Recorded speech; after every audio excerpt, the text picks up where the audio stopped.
Hello. It's just starting to rain here, so let's crack on. I wanted to pick up where I left off in the previous video, where I told the story, the fairy tale of forgetting, once upon a time, which told the story of how when stories became written down, when we moved from an oral tradition to written texts, it changed stories. It changed our imaginations, changed us, changed the people, it changed our culture. What I'm going to start here is an occasional series exploring some of the issues or themes within that fairy tale, the last video, which I'm going to call Wildland Dreaming. I want to look at how we can reverse some of those assumptions that we might have as modern people about imagination and get back to that oral tradition when stories weren't just something inside our heads, when imagination wasn't just an interior phenomena, but was something that we lived amongst, that we walked through, that was around us and connected us to the people and places and animals and plants that we lived amongst. Yeah. So let's start with a written down story. I'm going to read to you just briefly from the opening pages of Jane Eyre.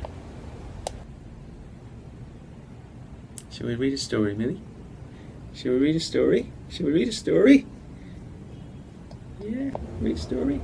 Okay, Jane Eyre by Charlotte Bronte, the illustrated edition. Just briefly, I never liked long walks, especially on chilly afternoons.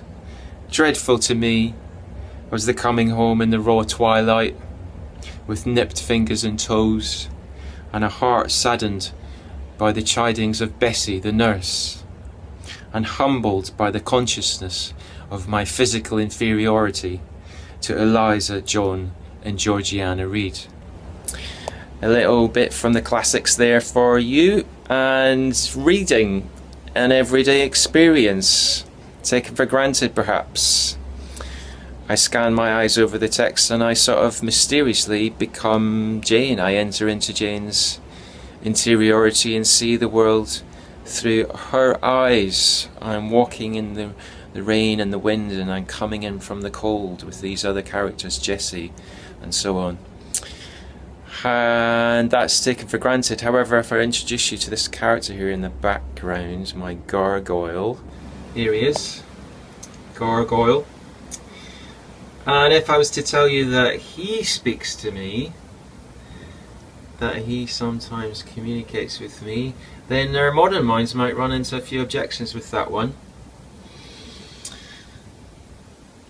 And okay, he's not moving his lips, I don't actually see him formulate words, and his message doesn't really arrive as text, as words, like Jane Eyre does. But nevertheless, it does feel like he's communicating with me, sometimes. Another objection might be that I've just projected onto the gargoyle, that the message that I hear from him really exists inside my mind, and I've somehow projected it out onto the statue. But here's the thing, we don't think about that when it comes to reading, but reading too is a form of projection. There's a lot of space left in the text by the author for us to see the particular kind of weather, the particular kind of rain and coldness, the particular kind of person that Bessie and her siblings are. That's not all there in the text, and yet it's not all originated in our minds. The text has a presence, and we read the text, and the story of Jane Eyre comes alive between us and the text. So too does the story, the message appear from the gargoyle, between me and the gargoyle. It's not entirely from my side. He has a presence, as the text of Jane Eyre does. Imagination comes alive between me and my surrounding world, not just the written word.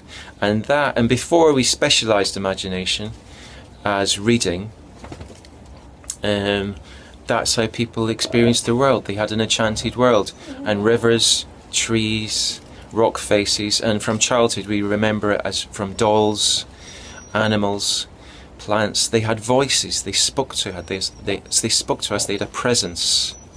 The world was alive, it had an interiority.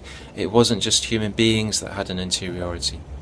So there you go, a bite-sized reflection on imagination. If you like that, do please subscribe. Press the button below in YouTube, and I'll get back to you with further videos. And okay, thanks for watching. Bye bye.